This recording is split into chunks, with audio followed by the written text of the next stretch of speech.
Hi, my name is Sheila Corona. Welcome to Sassy Seer Sheila and New Light Streaming Love, as this will be seen on both channels.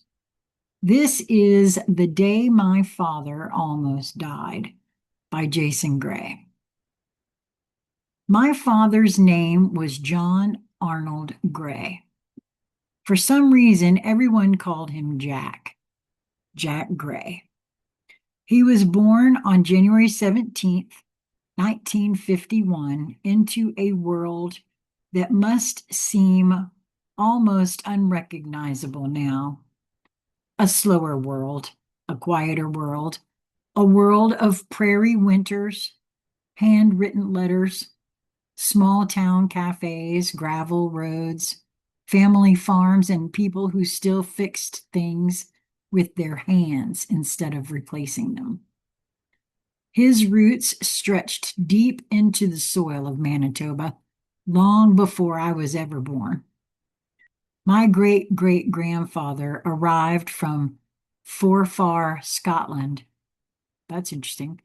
Sometime in the 1800s, married an Ojibwe woman named Euphemia Smith, and became one of the earliest settlers in and around the Brandon area. Those prairie roots would shape generations of our family afterward. My grandfather was a farmer near Brandon. My grandmother worked as a nurse at Brandon General Hospital. Life, as I would later learn over and over again, does not always move gently through families. My grandmother died before I was born, when my father was only 16 years old. And not long afterward, my grandfather suffered a devastating stroke that robbed him of both his independence and his ability to speak. The farm was eventually sold. A whole life erased in slow motion. Even now, decades later, I do not fully understand all the reasons why my mother and father eventually decided to leave Manitoba and head west toward Saskatoon. Maybe they were searching for a new beginning. Maybe they were trying to outrun grief. Maybe they simply needed somewhere the pain did not echo so loudly. Whatever the reason, that decision eventually led to my birth beneath the prairie sky of Saskatchewan. My father became a salesman, a very good one. He worked directly for manufacturers and traveled throughout Saskatchewan selling furniture, lamps, electronics, and home goods to stores scattered across small prairie towns and larger cities. Even as a child, I always sensed something else inside him, something buried, an adventurer, a man who perhaps once imagined a very different life for himself before responsibility closed in around him. Somewhere between losing his mother and watching his father disappear into illness, I think a part of him quietly folded itself away forever. But to me, as a child, none of that mattered. My dad was my hero, completely and absolutely.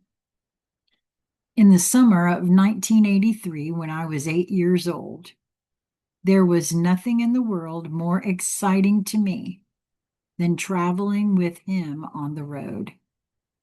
Those trips felt enormous, like entering the adult world, like becoming his partner in adventure. I can still remember the smell of hotel hallways, prairie highways stretching endlessly beneath the heat, roadside restaurants, gas stations, maps, cigarette smoke drifting through open windows, and the feeling of simply being beside him. On one particular trip, we were in Weyburn. just me and my dad. I was on summer holidays from school, and to me, it felt perfect. I remember he had been complaining about pain, but at 8 years old, I did not fully understand what I was hearing. I was more concerned with trying to squeeze in one more swim in the hotel pool before we left to head back home to Saskatoon. That swim never happened. My dad suddenly wanted to leave immediately, right now, no delay. I remember the car had no air conditioning, only those old butterfly vent windows that pushed hot prairie air into the vehicle while you drove. But none of that mattered to me. I was with my dad.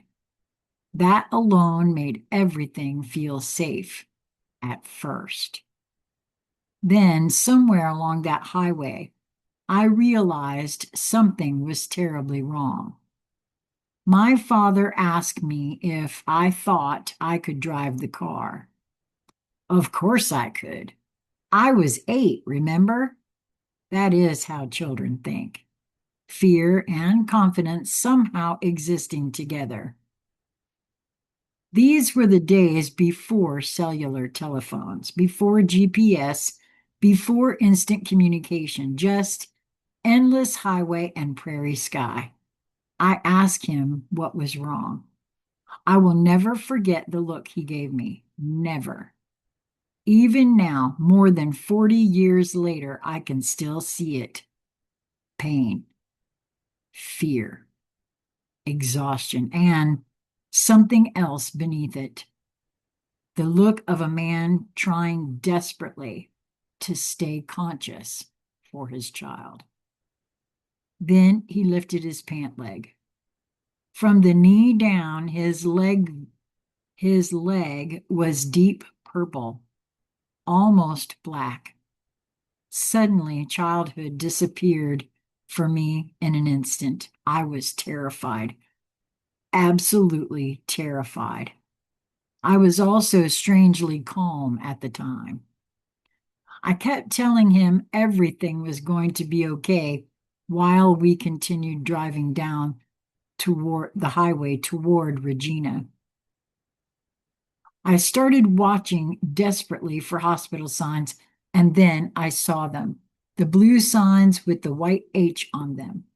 I remember directing him where to turn while we followed them through the city streets toward Plains Health Center. To this day, I do not fully understand how he actually made it there alive.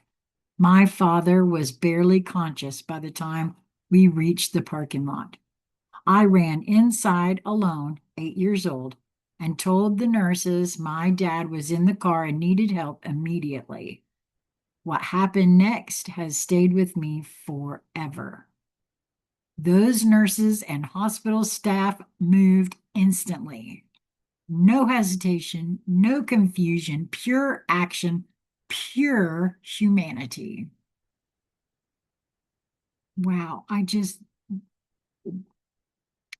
they rushed outside and brought my father in while I stood there, scared beyond words, trying to understand what was happening.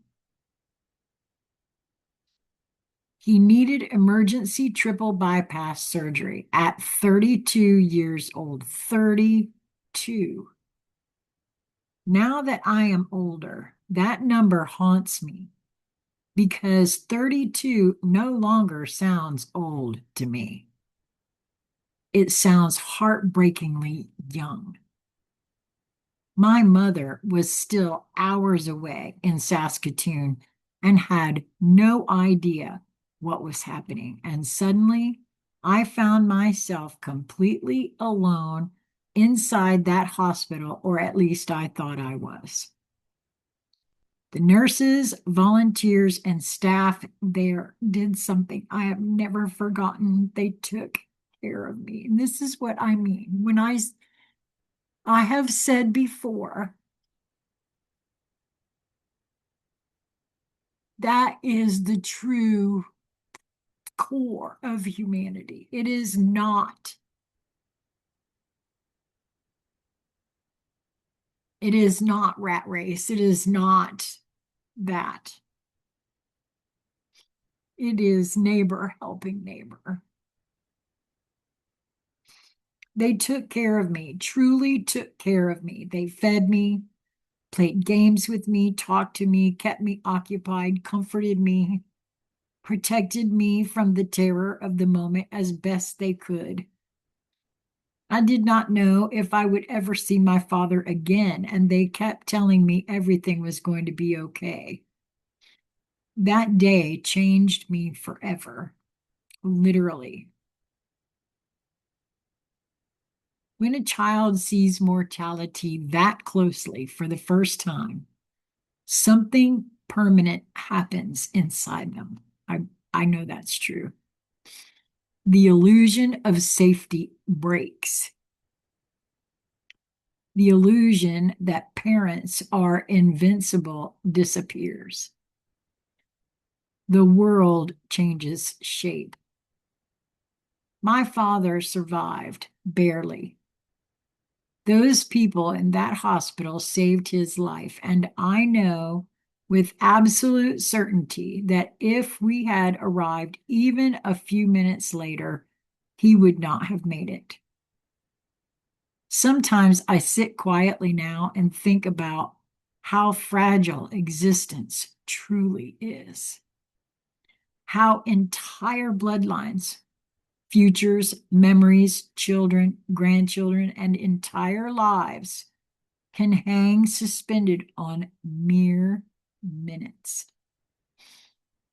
A slightly longer delay. One missed turn. One wrong decision, and my entire life afterward would have unfolded differently.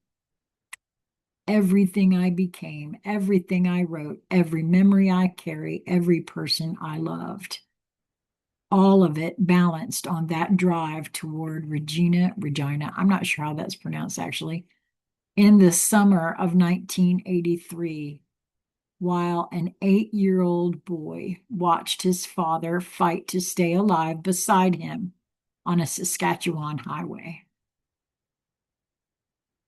As I sit here writing this, I can't even imagine that myself, dear one. As I sit here writing this more than 40 years later, I can feel how deeply this memory still lives inside of me. Some part of that 8-year-old boy never truly left that highway, never fully left that hospital waiting room, never forgot the fear in his father's eyes, and maybe that is what has been happening to me lately. Memories I buried beneath decades of movement, work, responsibility, survival, and noise have begun returning with incredible force. Not because I dwell in the past, but because I am beginning to understand how much of my life was built upon moments I never fully processed while they were happening. Writing this has affected me far more emotionally than I expected, because I realize now that memory is fragile. Details fade, voices disappear. People leave this world, and if these stories are not shared, entire emotional histories vanish forever.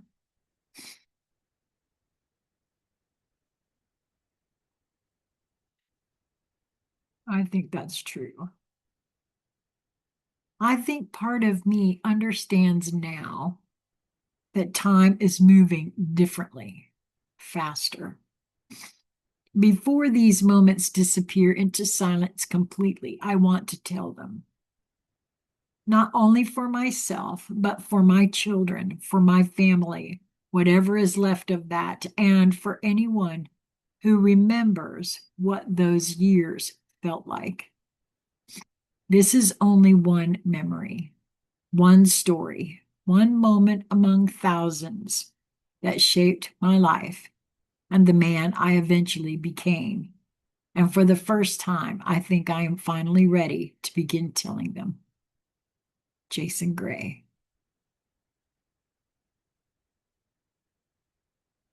Wow. Well, Jason, thank you for asking me specifically to record these. I have one more to go. Today has been a big recording day for me. So I would love to hear from anyone who would like to reach out. Conscious Conversation Central. Until we meet again, my friends, be well.